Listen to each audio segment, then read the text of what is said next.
Dear students, अस्सलाम वालेकुम।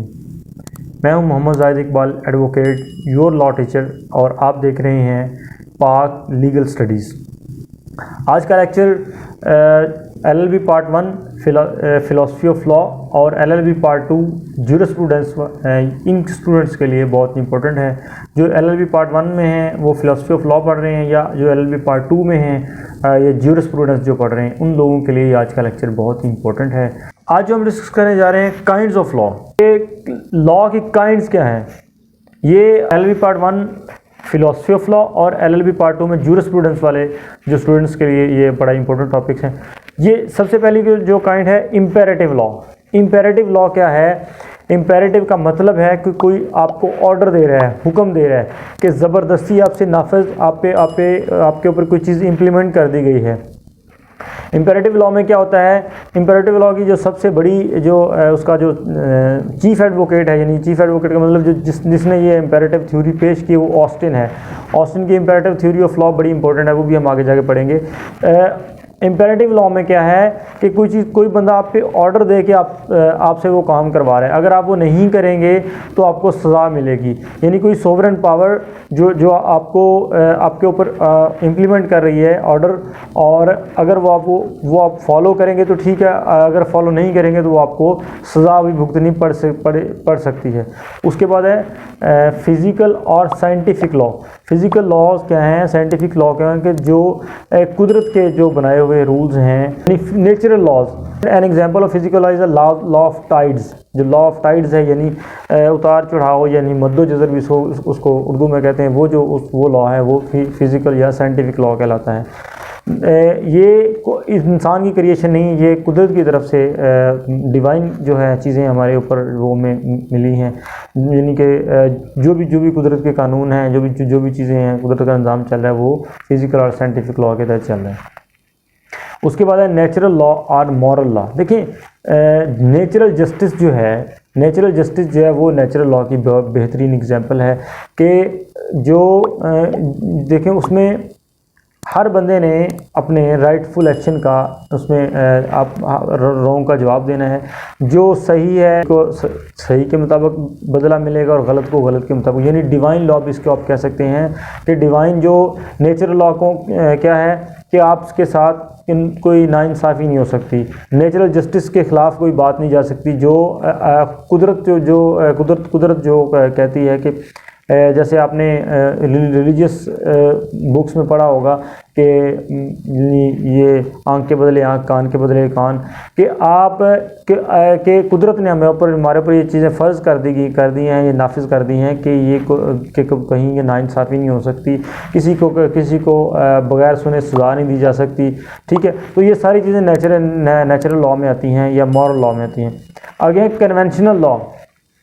अच्छा, कन्वेंशनल लॉ क्या है? ये एक बड़ा इम्पोर्टेंट टॉपिक है। कन्वेंशंस वो चीज़ हैं, कन्वेंशनल लॉ वो चीज़ है अगर कोई दो पार्टीज कुछ लोग एक पार्टी बनाते हैं, या कोई एक ग्रुप बनाते हैं, या कोई भी ग्रुप वो आपस में खुद अपने ऊपर कुछ रूल्स को फ़र्ज़ कर लेता है, कुछ रूल्स को अपने ऊपर लगा लेता है कि वो सारे लोग उस पर एग्री हो जाते हैं कि हमने इस रूल के तहत हमने चलना है। यानी किसी पार्टी का लॉ, किसी ग्रुप का लॉ, किसी गेम का लॉ, या किसी भी स्पेसिफिक इदारे का लॉ, वो कन्वेंशनल लॉ। यानी किसी गेम में 11 खिलाड़ी हैं, वो जो भी अपने ऊपर वो रूल्स फ़र्ज़ करेंगे वो कन्वेंशनल लॉ में आएगा। उसे कोई भी पार्टी कोई पार्टी या कोई ग्रुप अपने ऊपर कुछ चीज़ें इम्प्लीमेंट कर लेता है, फ़र्ज़ कर लेता है, वो उसे कन्वेंशनल लॉ कहते हैं। उसके बाद है कस्टमरी लॉ। कस्टमरी लॉ क्या है? कस्टमरी लॉ वो है जो आप हमसे जो पहले लोग थे, जब लॉ बनने से पहले की बात, कुछ चीज़ें रस्म व रवाज को फॉलो किया जाता है। जैसे कि हमारी सोसाइटी में बहुत सारी चीज़ें हैं, बहुत सारे रस्म व रवाज जो हम फॉलो करते हैं, अगर उन्हीं को उठा के लॉ बना दिया जाए तो वो कस्टमरी लॉ कहलाता है कि ये पुराने लोगों के तरीक़ाकार हैं, वो लोग इस तरीके से ये काम करते थे, उनके रस्म व रवाज हैं, उसमें रस्म व रवाज को उठा के लॉ का हिस्सा बना दिया जाए तो ये कस्टमरी लॉ है। तो मोस्टली यूके का लॉ है वो ज़्यादा कस्टम्स बेस है और जुडिशल डिसीजन यानी प्रेसिडेंट्स बेस है। कस्टम्स क्या है, अब कस्टम क्या डेफिनेशन है, वैलिड कस्टम है, उसके एसेंशियल्स हैं, एसेंशियल ऑफ वैलिड कस्टम है, कस्टम गुड कस्टम, और ये सब चीज़ें उसके अंदर आएंगी। जो कस्टम ज़्यादा लॉन्ग अरसे तक फॉलो की जाए उसको लॉ का हिस्सा बना लिया जाता है, वो कस्टमरी लॉ में शामिल हो जाता है। अच्छा, अब नंबर 6 है प्रैक्टिकल और टेक्निकल लॉ। टेक्निकल लॉ वो लॉ है जो कोई स्पेसिफिक कोई चीज़, कोई मकसद अचीव करने के लिए जो आप एक रूल सेट कर लेते हैं, set of rules to achieve some purpose, some ends, तो उसे क्या कहते हैं, प्रैक्टिकल लॉ कहलाता है। तो प्रैक्टिकल लॉ फिर आपको वो आप रूल सेट करते हो, वो आपको गाइड करते हैं कि आपने आगे कैसे चलना है, इसको कैसे लेके चलना है, किस तरीके से, किस लिमिट में, किस बाउंड्री में आपने रहना है। यह चलते चलते आपको बता दूं, और अगर आपको कहीं से समझ ना आए तो हमारा नंबर भी स्क्रीन पे चल रहा होता है, आप हमसे कांटेक्ट भी कर सकते हैं, आप हमसे कोचिंग भी ले सकते हैं, ऑनलाइन कोचिंग भी ले सकते हैं, ट्यूशन भी ले सकते हैं। तो और हमारे चैनल को सब्सक्राइब भी कर दिया करें, घंटी के बटन को दबा दिया करें, ताकि आपको आने वाली अगली वीडियोज़ बासानी मिलती रहा करें। उसके बाद है इंटरनेशनल लॉ। इंटरनेशनल लॉ कौन सा लॉ है कि जो लॉ बिटवीन द स्टेट्स, जो दो ममालिक, दो स्टेट्स आपस में जो कोई एग्रीमेंट कर लेते हैं, या इंटरनेशनली स्टेट्स ने आपस में कैसे वर्क करना है, कैसे अगर एक स्टेट किसी को कुछ ज़्यादती करती है या कुछ भी उसमें ऊपर नीचे चीज़ होती है, तो वो दूसरी स्टेट उसको किस तरीके से उसके साथ बात करेगी। इंटरनेशनल कोर्ट ऑफ जस्टिस में ये मोस्टली स्टेट्स के दरमियान जो मैटर होते हैं इंटरनेशनल कोर्ट ऑफ जस्टिस में चले जाते हैं, तो वहाँ पे सारी ये इसकी प्लीडिंग होती है। लास्ट टाइम पाकिस्तान और इंडिया के दरमियान एक कुलभूषण यादव के मैटर पे भी इंटरनेशनल कोर्ट ऑफ जस्टिस में ये मैटर पेंडिंग पड़ा हुआ है।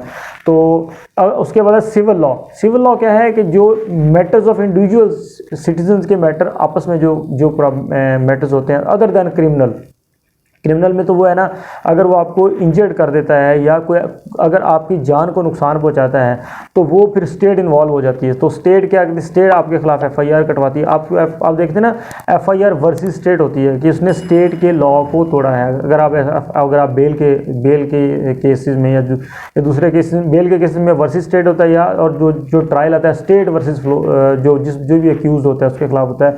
तो सिविल लॉ क्या है कि आपकी अदर देन क्रिमिनल लॉ जितने भी लॉज हैं, लॉ ऑफ कॉन्ट्रैक्ट है, लॉ ऑफ प्रॉपर्टी है, और जो क्रिमिनल नेचर के ना हो, आपका क्या लॉ ऑफ टॉर्ट है, लॉ ऑफ प्रॉपर्टी है, लॉ ऑफ कॉन्ट्रैक्ट है, इस तरह की चीज़ें, डैमेजेस वगैरह सारी सिविल लॉ में आएंगी। और क्रिमिनल लॉ में अगर पनिशमेंट्स हैं जहाँ जिसमें आपको स्ट्रॉन्ग पनिशमेंट मिलेंगी, सिविल लॉ में आपको पनिशमेंट नहीं होती, आप उसमें कंपनसेशन पे करते हैं, और क्रिमिनल लॉ में आपको पनिशमेंट और कंपनसेशन दोनों भी हो सकती हैं। क्रिमिनल लॉ में अगर आप बेसिक राइट्स की वायलेट करते हैं, उसके बाद क्रिमिनल लॉ में बेसिक राइट्स यानी राइट जो आपको कॉन्स्टिट्यूशन ने राइट दिए हैं कि आपने जिंदा रहने का राइट है। अगर कोई आपको मार देता है या आपको इंजर कर देता है, आपको राइट वो आपका राइट इन्फ्रिंज होता है, तो आप स्टेट के पास जाते हैं कि जी स्टेट ने मुझे ये राइट दिए हैं और स्टेट का काम है मेरी जानो माल की हिफाजत करना। तो ये फलां बंदे ने ये कानून ये मेरे से नुकसान किया, इसका मतलब उन्होंने स्टेट की राइट को चैलेंज किया। तो फिर वो अक्यूज़ का जब भी ट्रायल होता है क्रिमिनल का, स्टेट वर्सेस जो भी अक्यूज, जो भी मुलज़म होता है, तो वो इस तरीके, इसलिए वो स्टेट वर्सेस होता है क्योंकि वो स्टेट इन्वॉल्व हो जाती है। FIR जैसे जब FIR कटती है तो स्टेट इन्वॉल्व हो जाती है, वो है क्रिमिनल लॉ। अगर जो मैटर्स आपके और दूसरे बंदे के दरमियान है जिसमें स्टेट इन्वॉल्व नहीं है, फर्ज करें फलां वर्सेस फलां केस है, वो सिविल लॉ में आते हैं, बाकी क्रिमिनल लॉ में आते हैं। कॉमन लॉ इंग्लैंड से स्टार्ट हुआ है कि आफ्टर नॉर्मन कन्क्वेस्ट 1066, उसके बाद जो किंग ने पूरे टूर इंग्लैंड में टूर किया, तो उसने देखा कि लोग फैसले कैसे करते हैं, छोटे छोटे ग्रुप्स में, उसने छोटे छोटे टाउन्स में उसने अपने बंदे भेजे, उनसे रिपोर्ट्स मंगवाई कि लोग फैसले कैसे करते हैं अपने, उन सारे फैसलों को, उन सारे जुडिशल डिसीजंस को उसने इकट्ठा करके मर्ज करके एक लॉ बना दी जिसे कॉमन लॉ कहा जाता था। कॉमन लॉ क्या था कि इस पूरे कंट्री में जितने भी लोग डिसीजन थे, जो बेहतर डिसीजन थे, जो मोस्टली रेलेवेंट थे, उन सबको इकट्ठा करके एक लॉ बना दिया कॉमन लॉ, यानी जजेस लॉ, जज मेड लॉ। यानी जो उनके जो भी जजेस होते थे लोकल लेवल पे, जो उनकी ज्यूरी जो लोकल लेवल पे जैसे हमारे पंचायत वगैरह सिस्टम होता है, तो वो जो फैसले करते हैं फैसलों को उन्होंने उठा के एक मर्ज करके एक लॉ बना दिया कॉमन लॉ। अच्छा, उसके बाद कॉमन लॉ के बाद लॉ ऑफ इक्विटी। अच्छा, कॉमन लॉ में कुछ प्रॉब्लम थी। कॉमन लॉ तो वो सिर्फ कॉमन है, सब पे इम्प्लीमेंट है, इम्प्लीमेंट होता है। लेकिन इन एक्सेप्शनल केसेस जहाँ पे कॉमन लॉ की कुछ प्रॉब्लम थी, फिर लोग किंग के पास शिकायत लेके गए थे जी मेरी तो ये प्रॉब्लम है कि ये फ़र्ज़ करें किसी ने बंदा मार दिया है, बंदा मारने की कॉमन लॉ के तहत फ़र्ज़ करें सज़ा है कि उसको सज़ाए मौत दे दें, लेकिन अगर उसने सेल्फ डिफेंस में मारा तो क्या करेगा? फिर उसके लिए फिर इक्विटेबल प्रिंसिपल्स इंट्रोड्यूस करवाए, लॉ ऑफ इक्विटी। और on the base of equitable principle कि यार कि देखिए कॉमन लॉ में तो एक बन गया लॉ, ठीक है जी इसका ये फैसला होना है, इसके मुताबिक होना है। और अगर एक्सेप्शनल केसेस में कुछ ऐसे केस आ जाते हैं जहाँ पे कॉमन लॉ इम्प्लीमेंट नहीं हो सकता, फ़र्ज़ करें एम्बुलेंस में गाड़ी में मरीज़ मर रहा है और उसने इशारा काट दिया, इशारा काटने का वो चलान है या उसकी सज़ा है, लेकिन अगर इक्विटी में जाके देखें तो भाई वो बंदे की जान जा रही थी तो इशारा तोड़ने का कोई मसला नहीं, सिग्नल तोड़ने का कोई मसला नहीं, जान बचानी है। तो इक्विटेबल प्रिंसिपल की बेस पे फिर बाद में नया लॉ बनाया, लॉ ऑफ इक्विटी। तो जब लोग उसके पास फिर शिकायत किंग के पास लेके गए दोबारा, तो फिर वो उसने कहा यार ये भी तो इसमें भी कोई प्रॉब्लम है, तो फिर जो उसकी कॉमन लॉ की प्रॉब्लम्स को सॉल्व करने के लिए लॉ ऑफ इक्विटी को बनाया गया। अब देखिए कॉन्स्टिट्यूशनल लॉ, कॉन्स्टिट्यूशन क्या है? कॉन्स्टिट्यूशन किसी भी मुल्क के या किसी भी कंट्री, किसी भी सोवरेन पावर की जो मेन बॉडी ऑफ प्रिंसिपल, जो मेन ढांचा है, यानी जो ऑर्गन्स ऑफ द स्टेट्स को वर्क करना है, उसको वो ऑर्गन्स ऑफ स्टेट को वर्क करने के बारे में बताता है, वो कॉन्स्टिट्यूशन है, वो कॉन्स्टिट्यूशनल लॉ है। कॉन्स्टिट्यूशन एक रोड मैप है किसी भी सोवरेन को या किसी भी कंट्री को चलाने के लिए। कॉन्स्टिट्यूशन है बताना है कि आपकी जुडिशरी ने कैसे वर्क करना है, आपके प्राइम मिनिस्टर ने कैसे वर्क करना है, आपकी जो है प्रेसिडेंट ने कैसे वर्क करना है, और आपकी जो मिलिट्री वगैरह है उन्होंने कैसे काम करना है। ये मेन जो ऑर्गन्स ऑफ द स्टेट्स हैं उनको कंट्रोल करने के लिए, उनकी वर्किंग के लिए जो लॉ है वो कॉन्स्टिट्यूशनल लॉ है। उसके बाद है एडमिनिस्ट्रेटिव लॉ। एडमिनिस्ट्रेटिव लॉ क्या है कि जो एडमिनिस्ट्रेशन है, जो आपके मुल्क को जो बड़ी एडमिनिस्ट्रेशन है, जो चलाने वाले ऑफिसर्स हैं उनको कंट्रोल करने के लिए जो लॉ है वो एडमिनिस्ट्रेटिव लॉ है। एडमिनिस्ट्रेटिव लॉ एडमिनिस्ट्रेटिव अथॉरिटीज़ को, जो बड़ी अथॉरिटीज़ हैं जिन्होंने आपको कंट्रोल करना है, आपके ढांचे को अंदर चलाना है, जो ऑफिसर्स हैं या जो ब्यूरोक्रेसी है, इन सब चीज़ों को जो पॉलिटिकल सुपीरियर्स हैं उनको कंट्रोल करने के लिए जो लॉ बनता है वो है एडमिनिस्ट्रेटिव लॉ। उसके बाद है general and special law. General law तो जो all over the country, all whole as a whole जो सब चीज़ों को कंट्रोल करेगा वो जनरल लॉ। स्पेशल लॉ क्या है?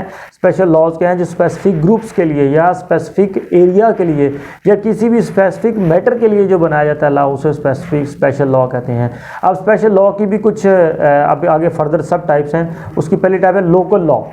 लोकल लॉ क्या है कि लोकल लॉ जो पार्टिकुलर लोकेलिटी, यानी कोई किसी भी स्पेसिफिक एरिया के लिए जो बनाया जाता है, यानी फ़र्ज़ करें आप लाहौर में बैठे हैं तो जो लाहौर की लोकल एडमिनिस्ट्रेशन है जो आपको लाहौर को कंट्रोल करने के लिए जो कोई बाई लॉज, कोई छोटे लॉज बनाएगी वो लोकल लॉ कहलाएंगे। वो लाहौर के लोकेलिटी के लिए लोकल लॉ, वो किसी और लोकेलिटी में जाकर चेंज हो जाएगा।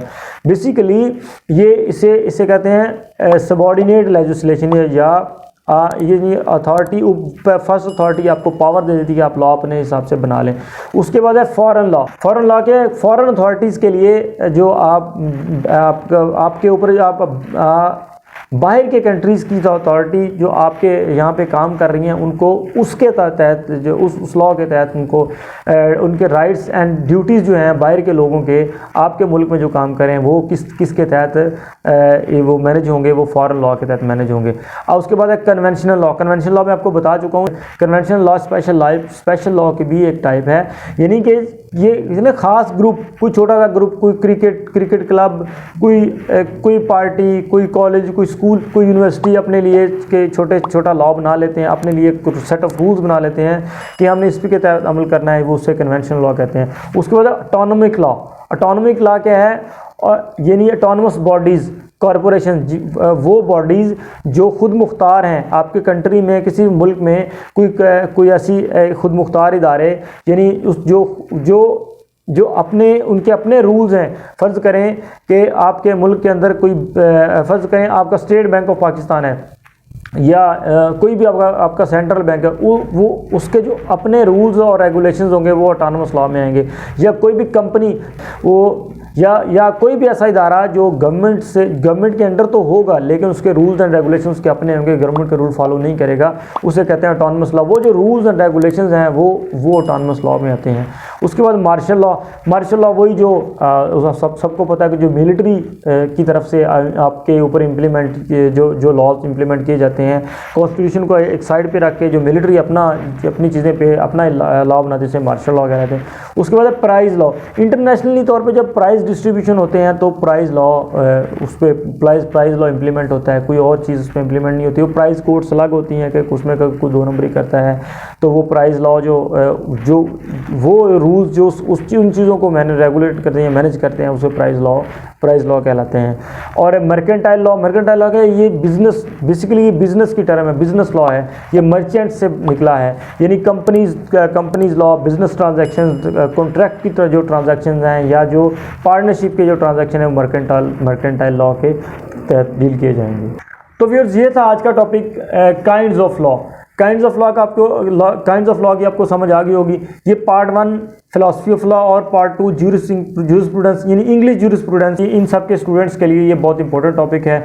और अगर आपको इसमें कोई चीज़ ना समझ आई तो हमारा नंबर स्क्रीन पे चल रहा है, आप हमसे डिस्कस कर सकते हैं। आप हमारी कोचिंग लेना चाहें तो कोचिंग भी ले सकते हैं, और अगर कहीं से आपको कोई प्रॉब्लम आती है तो आप हमसे डिस्कस भी कर सकते हैं, आपको हम गाइडलाइन प्रोवाइड कर देंगे। इसके बाद हम मिलते हैं किसी अगले लेक्चर में। आप हमारे चैनल को सब्सक्राइब करें और वीडियो को लाइक और शेयर ज़रूर करें, कमेंट ज़रूर करें, दूसरों के साथ शेयर भी करें।